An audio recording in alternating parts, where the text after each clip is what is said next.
We love the questions, so feel free to ask away. We love to answer questions. A quick review on us and what we're all about before we get started. Again, as Joan said, my name is Kathy Pierce. I am born and raised in St. Mary's County. I was a public school teacher in the county up at Margaret Brent for a while. I now have 4 children, and in the process of having 4 children, met my buddy Jen over here. Yay. And we became personal trainers together and just really believe in people feeling good. I have a background in athletics at the elite level, so I've had some injuries and things to my body, and when I care for my clients, I really just want them to be feeling better and work through and around their injuries to help them feel good. So that's kind of a little bit about me. And she's great. Yep, we did meet when I moved here about 12 years ago, but I'm Jen Hauk. I'm originally from Maryland, moved to Florida, then came back here. My background is I'm a physical therapist assistant. I just don't really practice anymore, but I can utilize those skills with clients. So that's always something that I like to bring here into our studio. I've also have a little bit of a history with some injury. I've had back surgery before, and a lot of our clients do tend to have issues with neck and back pain. So we both can utilize our own experiences to help other people through that. I have 3 kids, have another business here in the county. Even though I'm not born and raised here, I kind of feel like it's become my own little place. So again, Kathy and I are all about community. We're all about educating people. So we've kind of just combined both of our backgrounds. As she said, we're both certified personal trainers. We're also both certified yoga instructors. So we kind of have a lot of certifications. We're pretty eclectic in what we can offer, but we have just brought everything together, our skills, and we just want to offer it to our community. So whether we can do that here or in our studio, that's just what we want to do. We want to share what we know to help people to feel good and live better. And it's not always just about a workout. There's a lot of other things involved with it, your relationships, your sleep, you know, just your community in general, your mobility, your stability, all that kind of stuff. So that's kind of a little bit about the 2 of us, but I think we want to kind of get right into movement and mobility. Yeah, for sure, for sure. What is movement? What is movement and what is mobility? Those movement, I think we can all kind of understand what movement is. I'm going to let Jen speak a little bit about mobility because she does teach a mobility class here, and she talks about this a lot. Well, I mean, and movement first, really quickly, movement can be anything. You know, as I just said, it's not just about doing a workout class. That's not always for everybody. And, you know, during these times, maybe people can't get out to one, but movement is whatever, maybe cleaning your house, doing your gardening. Maybe it's taking your dogs for a walk, playing with your kids, your grandkids in the yard. Anything that you can do that moves your body is great. Again, it doesn't have to be super, super strenuous. So any kind of movement is better than none at all, we would say. Mobility is kind of more about moving your joints kind of through their full range of motion. So a lot of times if we're sitting a lot, you know, we get really tight like in our hips and in our back. And we want to just make sure we move our hips through the full range of motion. So it's not really like doing an exercise per se, and it's not really like holding a stretch. It's really about a little bit of movement through that joint. So like your shoulder can move in a lot of different directions. So, you know, we want to move it through that full range of motion so we don't get really stuck. One of the things that we say here is motion is lotion. Yeah. So the more that you move, the better it is to move, even through those joints. So, I mean, a lot of things that we do to help with mobility is, and this is something you can do at home, is we use foam rollers and we use tennis balls to kind of put pressure into certain areas of your body. And that just helps. It's pretty much like a self-massage almost. And it just helps to create a little more mobility in your body. So maybe we can just give you a quick little demo on a couple of things that we use. And seriously, we don't really recommend or tell people to go out and buy a lot of things. But one thing that I do recommend to people is go buy some tennis balls. They're super inexpensive. You can get a bag for, you know, $7 or something, or you can get a can of just like 3 of them. You can always get harder balls if you want, but I would say definitely start off with something a little bit softer because this could even be a little intense for some people.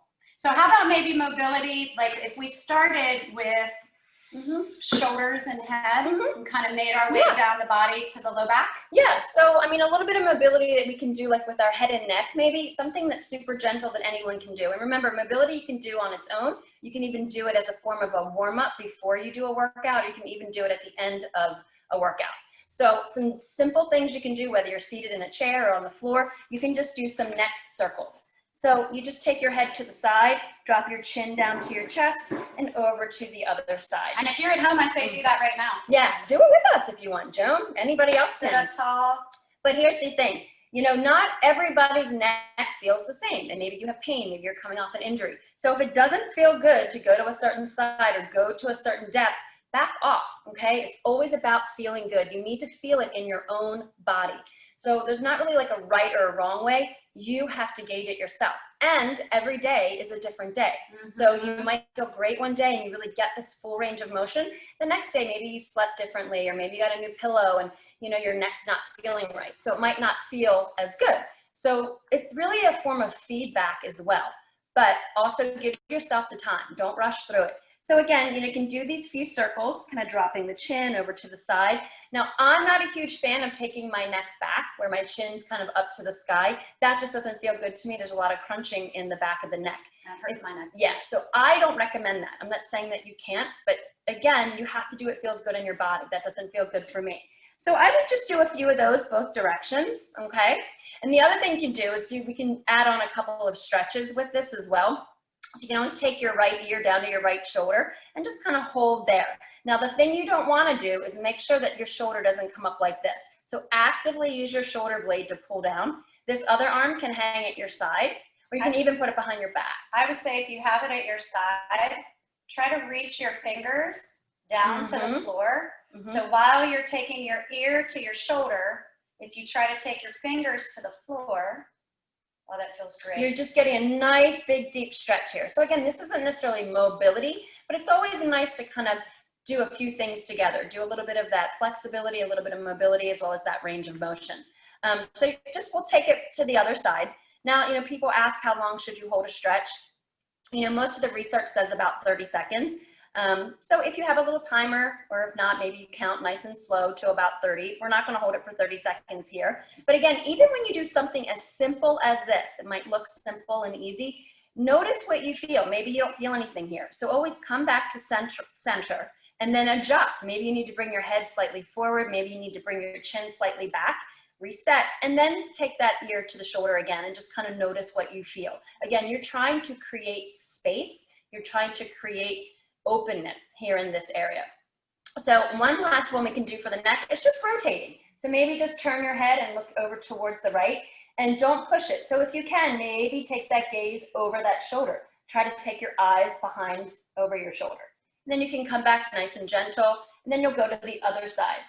And you'll notice most likely that you're a lot tighter on one side. And I'm just gonna say, this might look simple, but think about driving your car and how you need to look. Yep, over your shoulder. Over your shoulder. And that is a skill that we need to hold on to for a long time. So to really keep the mobility for your cervical spine, So it's really important to do. Again, what's really important about this as well is make sure those shoulders don't come up. This is what a lot of us do, especially now where we're all on our computers and our phones and we're driving a lot. We tend to do this. We want to keep all of this relaxed and down, slight chin tuck, and then let the cervical spine do all the movement, okay? So again, what feels good? Don't rush it. Give yourself the time and just make sure it feels good. So that's a little bit on the neck. What do you want to do next? Can we do like a foam roller for the upper back? Yeah. Yes. So we can go ahead kind of working on this upper back, your thoracic spine. Again, so many of us are driving and on our computers, we tend to be rounded like this. So this causes a lot of tightness here. It also causes us to collapse down. It's hard to breathe. So just working on your posture alone, where you sit up nice and tall, you spread your collarbones, kind of keep your belly engaged, hug your ribs down. Just working on this will you just won't even believe how much better you feel, okay? So, if you notice you're like this, try to bring yourself up nice and tall and just practice doing this. You can always stand with your back towards a wall. Sometimes that helps. But you really want to work on opening up through that chest. So this spreads open, we get some length here, and then we can start to utilize these upper back muscles. So one thing we can do is we can take a foam roller. We have various types here in our studio. This one has some ridges in it. This one's just a flat one. But if you don't have a foam roller at home, you can always roll up like a yoga mat or something like that. but hopefully you're gonna be able to see me on the floor here. I'm gonna move back a little bit. I'm gonna place this foam roller underneath my shoulder blades. I'm laying on the floor, I'm nice and comfortable. I would recommend that you try to get on a hard surface. If it's difficult for you to get, onto the floor and off the floor, maybe you can get a harder surface, not necessarily your bed, but maybe like a thicker couch or ottoman or something like that. But if you can get on the floor, I highly recommend that you get on the floor. And if you can't get on the floor, then that's something that we can work on. Because you need to be able to get up and down from the floor. So here I am, my hips are down, I have the foam roller underneath my shoulder blades. Jen, I'm going Might be to unstable, interrupt you for a we're minute. not losing you. Can you hear? If you guys can scoot Yes. closer to the computer, we were losing your voice there for a minute. Sorry. Can you get us? That's perfect. Thank you.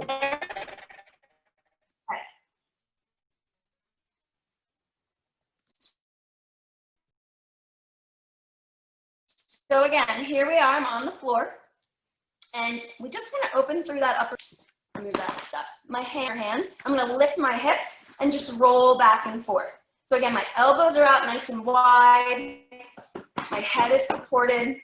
My belly is engaged. And I'm just rolling back and forth. And this actually feels great. You might hear some like little snaps and crackles and pops, and that's okay. And you can just do this a few times. And then I drop my hips. And then I like to just open up my chest a little bit by dropping my head back. And that really opens everything through the front of the body. And then you get this kind of myofascial release into the upper back. And just hold here for a moment. And then I like to come up, use my belly muscles, bring my elbows together, and just get that nice stretch through the upper back. And then I like to do that a couple of times. Take your time, go slow, and use your breath. And then I like to keep moving. So I shift my body up. The foam roller comes further down my back so I can get a little deeper into this little back bend. I can't just watch you. Join in. I have to. So again, just doing a couple. So again, here, like, not everybody has some of the things we have in our studio. I don't know if you can see Kathy. I don't think they can see you. Oh, she's up in the hammock, and she's doing the same thing in the hammock. So I'm just gonna do a couple more. Bring the elbows in, open through that chest. Again, you can totally do this at home. Roll up a thick mat or a towel. And then I'm gonna do one more level. Same thing, I'm getting a little deeper, a little more opening, using my tummy muscles and my breath. I'm gonna do one more, and then I'm gonna finish there. So very gently coming off of this, I'm gonna sit up, so I'm gonna need to adjust the computer. How do you put it on? Let me So show you guys. let me show you. Since I was doing it in the hammock, I think it's only fair for you guys to see what I was doing in the hammock. Not that you have a hammock at home, but she said, and I was in. It's around my thoracic spine, just like the foam roller was. Hands behind my head to support. Lean back a little, side to side. Yep. You don't have a hammock at home, but I couldn't watch her without doing it. What you do have at home, though, is a chair. And in a chair, you're not going to get that thoracic extension, but we can work on a little rotation, a little twist. Yeah, you might want to come a little closer, and you can show that. So again, just another option to work on that upper back and open that chest is sitting in a chair. Sitting in a chair. Sitting sideways, so I have the back of the chair to kind of hold on to with my hand. And then to take a breath in and sit nice and tall. We never want to rotate on compressed vertebrae. We always want to have the space in the spine so that we can tolerate the rotation. So a very simple rotation to one side. You can have your hand on your opposite knee to kind of help support you, and use your hand on the chair to help you find more revolvement in your ribs. And you just hold it for a few deep breaths. Come out of it. Do it again. Hold for a few breaths. And if you're at home and you have a kitchen chair, this will make a world of difference. Really. First thing in the morning when you wake up, after you've been in your bed all night, if you're waiting on your Keurig to brew or your coffee to brew, just have a seat in the kitchen chair. Again, nice and tall first on your inhale. And as you exhale, just rotate. You're going to feel one side is tighter than the other. And to do something as simple as this first thing in the morning can really help you get a sense of how you're feeling that day, which can kind of help you move throughout your day. If you know you're tighter on one side than the other, it might change how you move throughout your day. So that's a great way for you to do that thoracic opener with a twist in a chair. Yep, that sounds great. Any low back stuff, you think? I'm thinking while I'm in the chair, for the low back, a figure 4 position, don't you think? Yeah. So low backs can get very tight. As Jen said, she has had back surgery. I have some back issues myself. I haven't had surgery, but a lot of times we can be really tight in our glutes. That's the muscles in our tush, our hiney.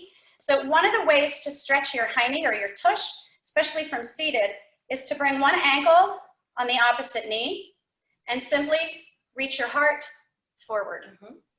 By reaching your heart forward, you've got a nice long spine, and you're going to feel a nice big stretch in your hip, your glutes, your hiney on this bent side. So to simply sit tall, lean forward. And you can certainly do it in standing. You might want to hold on to a counter or something that's kind of, about this height that you can hold on to. So even like here in our studio, again, we have our hammock. You can hold on to your hammock, do the same thing. Cross my leg over and lean back. And there's lots of other tools that we use here in our studio, but at home, using a chair or your kitchen counter would be the best thing that you can use for that. Another great thing that we have the chair for your low back. You can sit in your chair, and you can do this in standing also. It's just to lean forward. Just allow yourself to fold forward, and you'll feel this nice stretch in your low back. Just let your head go, let your head be heavy. And you can even take yourself to the side. So if you want to aim your body, your chest towards like your right knee, you might feel a little more of a stretch more on that left side. Yes, feels great. And then as usual, you really, you always want to use your breath. Take your time to come up and out. You want to come center and then take yourself over to the other side, nice and gentle. Once you get there, remember to release and relax everything. If tipping over like that is challenging for you, may I borrow the chair? Yeah, please. A great way to take those forward folds, standing, hold onto a chair, and just tip over. So if sitting is a little challenging for you to tip over, hold it. You can do a million things with a chair. It's such a great piece of equipment, really. So to take your hands to the back of the chair, kind of find a forward fold that way. And then as you get looser, you go to the seat of the chair. And you can even come down to your knees if you're able to get onto your knees. So the chair is a great way to assist you in taking these stretches. And when you take your forward folds, really stretching your hamstrings as well, it's very important to alleviate the tension on the low back. Definitely, I think so too. And again, some other things, utilizing that foam roller to kind of help again to get into that glute area. If you're able to get down and sit on your foam roller, and you can just sit on your foam roller, make sure you're, safe, you're not going to roll off of it, and just kind of roll around in that glute area, and that's going to help to loosen up that area as well. How about this one? Yep. If you can get onto the floor and you have your handy dandy chair, and you put your foot on the chair and your other ankle up, I'll switch sides. This side, right? To stretch the hips. So if you're comfortable getting on the floor, that's another way to do it. Yeah, definitely. For some support under your foot. Let's also discuss calves. I feel like I could stay here on the floor, but I'm not. Calves, tight calves. Calves can really wreak havoc on your feet. So to stretch your calves, the foam roller, might I? Yes. If you have a foam roller, to place one ankle on the foam roller at the lower end of your calf, and then take the other leg over, across. So you're crossing your ankles, side to side. I'll go straight on, ankle, cross, side to side. And also, you know, doing all of these things, if you are someone that maybe is coming off of an injury or you've had a surgery or something like that, and it's a specific area like, oh, my hip hurts or oh, my back hurts, utilizing all of these techniques all the way down the whole chain of the leg, like if it is your back, it's important to not only work on your back, but to work on your hips, to work on like your quads and your hamstrings, the front and back of your leg, you know, your knees, your calves, your feet, your ankles. It's important to work everything because it's all connected. So that's very important. So Kathy's doing a standing stretch to stretch her calves. I'm going to use this little strap. You could certainly use a dog leash. You could use a towel. You could use a sheet. You could use your husband's tie. And you can just put it around the bottom of your foot. You might not be able to see, but I'll lift it up a little bit. Under the bottom of my foot. My leg is nice and long. I'm going to sit up tall. And I'm just going to pull my toes back. So again, here, just stretching through my calf. And if you are someone who maybe suffers from some pain and discomfort on the bottom of your feet, this is a great stretch to do. Plantar fasciitis, that's a great one. Sorry to come in sideways. Yeah, and you would want to do both sides. And again, you still want to think about that nice tall spine. You're not like hunching over. You want to think of long spine. And again, if you couldn't do this on the floor, and once again, relax everything else, find your breath, and hold your stretches for 30 seconds. And even on stairs, if you have stairs at home, you can do a simple heel drop, right? Where you stand on one stair and you just let your heel kind of drop off the, oh, thank you. And you let your heel kind of drop off the bottom of the step, right? Drop it down, and that will give you the stretch in the calf. So whether you can get on the floor or you can't, we'll figure it out for you. Oh yeah, there's definitely lots of ways, definitely. One other thing I think we should share about like low back pain and discomfort is doing a little bit of spinal mobility. So a lot of times in yoga, you'll see people doing cat-cows, where they're kind of tilting through their upper back and their lower back. You can do it on all fours like this. I always recommend going a little bit slower. Make sure you tuck your chin, kind of draw that tailbone under, and just go to the level that works for your body. Now, another way you can do it, if getting on the floor and being on your knees and your wrists isn't an option, is to be seated. So again, you can send your chest out, kind of open up, and then you want to just round, pull everything back in, tuck your chin, and just do a couple of those. And you can do that in a chair as well. You don't have to be on the floor. You can even hold on to a chair. Round. And there's always options, and what's nice about that is if you are someone who maybe hasn't been moving very much for whatever reason, you know, maybe you start at a level that's a little bit easier, and then you can progress it and make it a little more challenging. And it sounds like they're mowing the grass. They're cutting the grass outside. Can you hear us? I hope. So that's a few things that you can do for working your way down from the top of the body down to the low back. We gave a few stretches for the low body. But again, just a little bit of mobility, a little bit of myofascial release, and it will just change your body. It will change how you feel. Yeah. Jen, I have a question for you.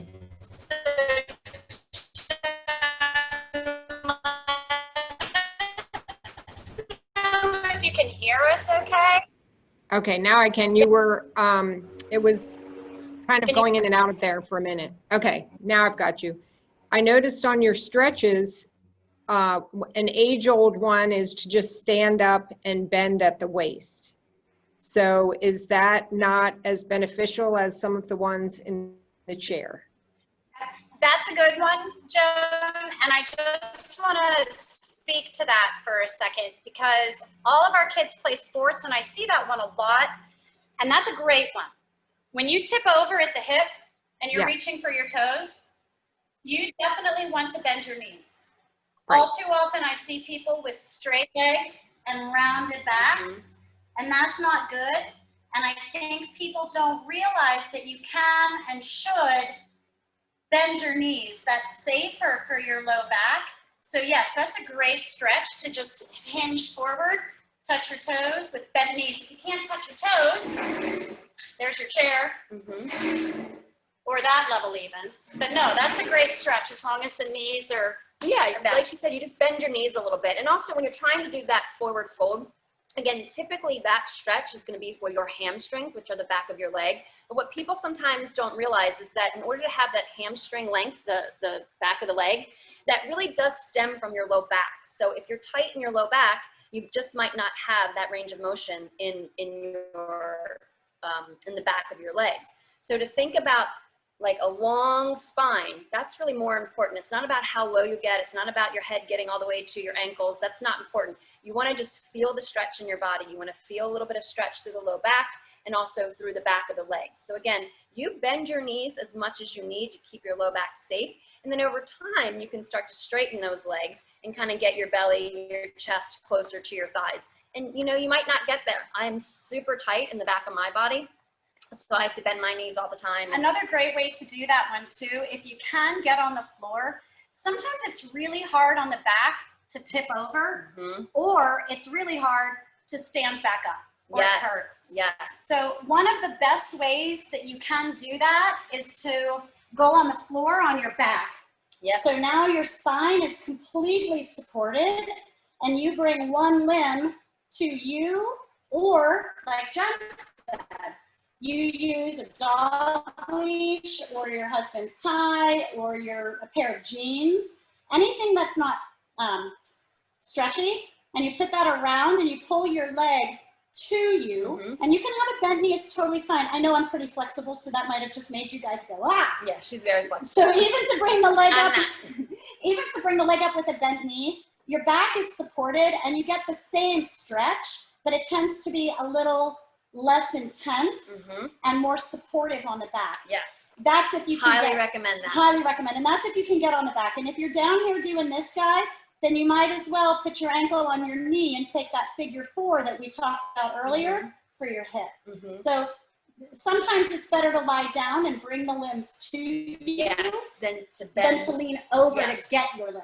So there's always different orientations that you can put your body in. And once again, you have to decide what works for your body. So just because you see people bending over, you know, standing up and bending over, I'm not saying that that's wrong, but it might be wrong for you. So you have to figure that out. Well, that's the movement. That's the movement that we're doing. How else can I do that? Can I do it and see it? Can I do it laying down? So I bring my legs to me instead of taking my trunk to my legs. Okay. So we always want to think about your form, you know, have integrity in your form and in those basics. So get that first, make sure that you're set up nice and right, that feels good in your body, and then you can go ahead and do either the stretch or the move. Good question. Yes, great question.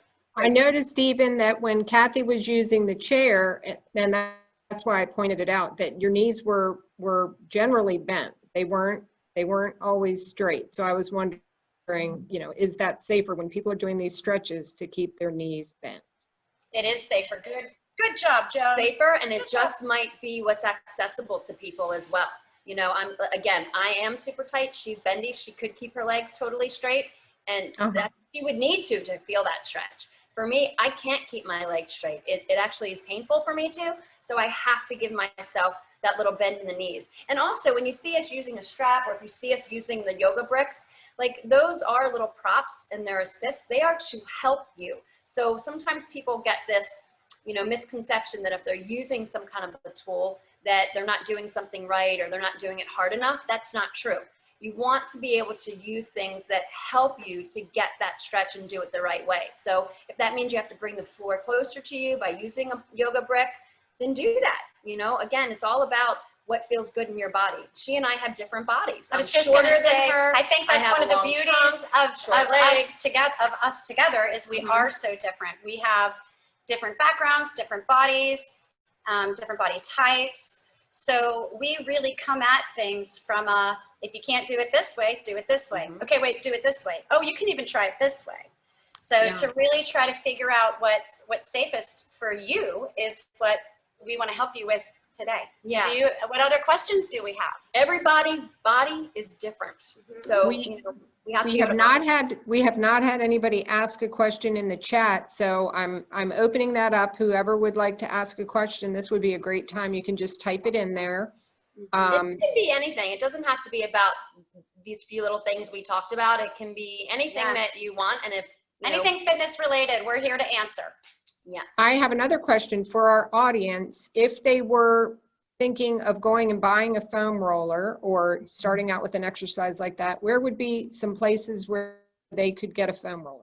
Well, what I always recommend, because I'm a budget shopper, is I would go to some of those like TJ Maxx's, Marshalls, those kinds of places. They actually sell all types of fitness equipment. And You can get 2 blocks. You can get 2 yoga blocks usually at Marshalls for like $6.99. And you can get a foam roller usually for like maybe $8.99, $12.99, just depends. Now they might not have it the day that you go, but just keep checking back.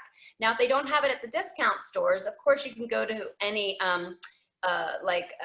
Dick's Sporting store, like a Dick's or something. But other than that, maybe you're someone who's not very comfortable going out to the stores right now, which I totally understand. You can order any of these things on Amazon. So just put into the Googler, as we like to say, put in foam roller and anything that pops up. If you're like me, I like to read all the reviews, you know, kind of compare prices, things like that. But you don't need anything fancy. You can just get a basic foam roller. It doesn't have to have all the knobs and it doesn't have to have the pretty colors. Like, I know people like things to look good, but whatever, you know, I say if it's, you know, inexpensive and it does the job, just grab that one. But yeah, you'll see that you'll be able to get them in a lot of places. I know for a while there, a lot of places were out of a lot of fitness equipment. I think things are starting to come back into their inventory, so you shouldn't have an issue. But those are definitely a few places that you can look to find these things. What is the Any other benefit? questions? What is the benefit of having a foam roller that has the knobs? And I apologize to our families. I want to apologize for not showing my face as I'm asking the questions, but we're trying to, Kathy and Jen are in their studio, and since they have that low Wi-Fi connection, we're trying to minimize what we're using. So I apologize if anybody's wondering where I am, but anyway. Yeah, our Wi-Fi is not great. Sorry, guys. Go ahead. So the foam rollers with the knobs on them and stuff. We have several foam rollers in the studio that do not have knobs on them or anything. When you have one with different knobs on them, can you see? Yes. These knobs in particular, these thin ones, if you get a massage, think about having fingers on you. If this thicker one is more like a palm, and that is going to give you good feedback, as Jen said. You'll feel all sorts of feels. But if you flip it to this side, this is more like fingertips, and that is going to kind of dig in a little bit more. It's going to be more intense. The thing with foam rollers is the density. Okay, so the more density it has, the harder it's going to be, which means the bigger feedback you're going to get. If you get a massage and it's like, oh, it's a knot right there that hurts, it's going to be more heightened sensation from a more dense foam roller. So the fingertips, for lack of a better word, they hurt more than the fingertips and than the fingers and the palms. And also what this does as well is it increases the surface area on your muscle. Like if it's just on a flat surface, you know, like she said, you know, it's just kind of going to roll on there. If you have these smaller little spots, you kind of get into your muscle fibers. So you have to remember your muscle isn't just a straight line. Your muscles are kind of feathered, they're rounded, they run in different directions and different angles. So if you have one of these with all the little nooks and crannies, it kind of gets in between those muscle fibers. So, I mean, it's not that it's better than just one that doesn't have the knobs. It's just different. And again, it's going to be more intense, and it might be able to get into some of those places that a foam roller without the knobs can't get. But I always recommend to people, don't run out and buy this one right away, because it can be really intense. If you have never foam rolled before, done any sort of myofascial release, it can be almost painful, and you don't want it to be painful at all. So you would rather get a softer, regular foam roller. You can even put a towel on it and start there. And then gradually you can increase the density and make it a little more intense for yourself. But start off easier and then work your way to the harder stuff. Great. I have another question. If somebody is shy today and they're not comfortable asking a question, do you have a website or any place where they could contact you directly? We sure do. Yes, we do. Our website is rootsupfitness.com. And on the website, we have links where you can send us emails. And on our website, you can peruse and see what you see. But yes, you can definitely contact us from our website. And just in case anyone is wondering what SUP is, Roots SUP and Fitness, the SUP stands for stand-up paddleboarding. So we also offer stand-up paddleboarding out on the water, and our season is almost over. We only have about 2 weeks left of that. We just do that in the summer. But I know a lot of people don't know what that is, so we just thought we'd put that out there in case you were wondering, like, what? Why do they keep saying SUP? So we do fitness both on land and on the water. So in case you're interested, you can check that out. Or yeah, email us any questions that you have. If, at any time, if you turn your computer off and you think of something later, go to our website, send us an email, and we are happy to answer. And where are you located? Where is your studio located? We are in Leonardtown. We are just beside Shepherd's Old Field Market and just behind the Leonardtown Firehouse. So we're about 2 blocks off of the square. And if you've been to Shepherd's Old Field Market or the Bruder Garden, you've walked right by our door. Yeah, 22725 Duke Street. Okay.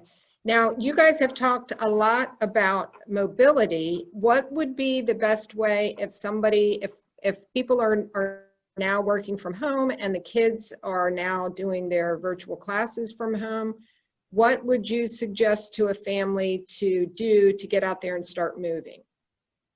I will tell you what I'm doing with my family, because I have a husband who's working from home, 4 children who are all virtual learning right now, and we are walking dogs, walking ourselves. My kids skateboard and scooter, so sometimes they come on the skateboard and the scooter. We just started a run walk thing here for our studio that's actually open to anybody, just to get people walking and moving for that exact reason, Joan. A lot of people are sitting more. We honor the fact that going out and doing things is not up for everybody right now, but to get outside in your neighborhood and maybe go for a walk, that's a great thing to do. That's what I always suggest to people too, when they're, they haven't been moving in a while, or they're just getting back to it, or they are with their family with different ages, or if you have pets. That's the best thing you can do is walk. Now look, it can be, simple. It doesn't have to be super fast, but you can make it brisk, or you can make it a power walk. I mean, you can make walking as hard or as easy as you want it to be. But it is something that's accessible to everyone, even someone that might have balance issues or maybe is coming off an injury. That would be the best place to start. So if you can get up and start walking, maybe it's, you walk to your mailbox, then maybe it's you walk to your neighbors, then maybe it's you walk to the end of the street. If you're someone that has a, pretty high level of fitness, maybe you go for a 5-mile walk. You just have to decide where your body is. But I think walking is always a great way to start. And even within your walk, you can always walk at a certain pace, and then maybe to the next mailbox, you pick up that pace and then you slow it back down. So you can even do intervals when you're walking. Also, bike riding, I think, is a great thing to do. If you're someone that can access a bike, that's something that's great and easy and fun to do with your children. Like Kathy said, they scooter, they do things like that as well. And we live in a beautiful area too. So, walking on the Solomon's Boardwalk, if you're comfortable doing that, there's great hiking trails right here in St. Mary's County. So to even park your car and, have a buddy so you're safe, or your dog, walking around through the trails outside in the outdoors. I mean, that there's great things you can access right here in the county. Yes, for sure.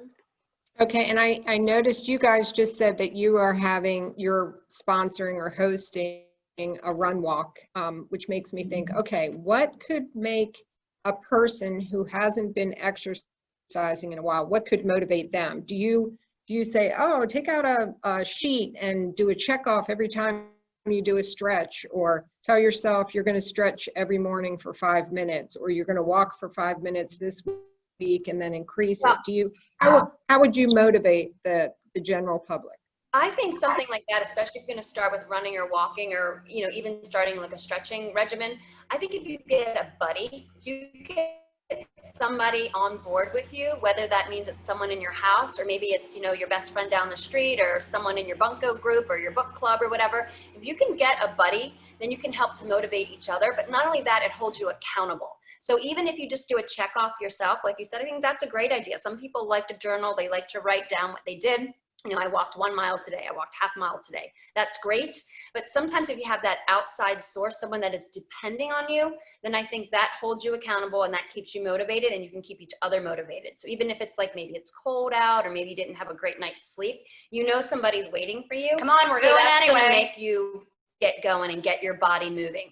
So that's what I would say for that. I mean, And that other ways. Well, and that is what, with the run walk that we're doing, we're trying to create and cultivate that motivation, if you will, for people through community. So we have a private Facebook group where people can kind of come together and talk and encourage each other. So as Jen said, having a buddy is really, really important. So that's, yeah, I think that's great. That's our answer. So your Facebook would be Roots Up and Fitness as well? Yep, that's correct. We're on Facebook and Instagram.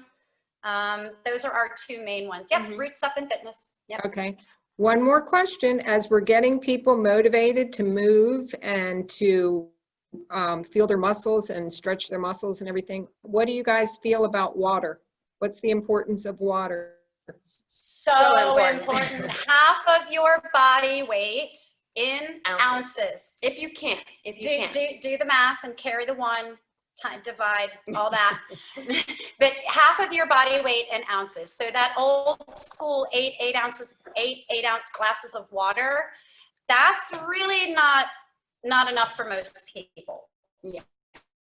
So water is super duper important. So get a bottle, fill it up, and take it with you. That's what we say. Now look, I don't always meet my goal. I don't a lot of times. But if you have it with you, you'd be more susceptible to probably taking a sip or two of it. So even if you're just on yourself, if you don't, like say if you're 100 pounds and you can't drink 50 ounces, we're unstable again. But hopefully you'll start drinking more. So maybe you drink no water. If you drink 0 water, start with a glass of water. There you go. Wake up in the morning and drink a glass of water. It doesn't have to be 24 ounces. It can be like 6 ounces, 8 ounces. Drink a glass of water. And then maybe with each meal, try to drink a glass of water. And then if you can carry your water bottle with you to your office, whether you're working from home or whether you're going out to work, or if you're taking your walks, maybe that's something you're doing with your friend, take water with you and just keep sipping it. And you'd be amazed at how much water you'll actually drink. Now, one of our clients gave us a little tip. Not only do you have your water bottle, like mine is 24 ounces. If you drink it all, put a rubber band around it to know that you did it. Fill it back up. When you drink it all again, put another rubber band on so you know, oh, I did 48 ounces. So that's another way you can keep track of it, but that's just one way. Water's very important. Flushes everything out, keeps you hydrated. Well, I like your rubber band idea, because that's another way for people to get motivated. If they can see how they're progressing and how much better they're doing, I think that would get them going to start exercising. Yeah. And do you ever offer any classes virtually for people who are at home and who would like to start taking a class? We do not right now. Most of our classes, we have a great outdoor space that we're able to access here. So we're able to take people outside and move them outside, as well as in a studio with masks. We're not really doing anything virtual right now because we are trying to get people outside into the fresh air. So I guess the answer is right now, no. We did when we were closed, but now that we are open, just trying to utilize our space when we can and the outdoor space as well. Great. Okay, well, we're just about up with our hour. This has been great. And I wanted to let everybody know who's with us right now that you all will be joining us again on September 28th for your nutrition class. And is there anything somebody can do to prepare for that? Or can you give us an idea of what you'll be talking about that day? I would say probably drink water. That's the first thing I always talk to people about with nutrition. Yeah, I don't think there's anything they need to bring or they need to do. I mean, you can certainly have a piece of paper and pen if you need to write stuff down. But I mean, we're going to probably talk about a few recipes. We're going to talk about, you know, some ways that you can add flavor to your food without adding like fat and salt and things like that.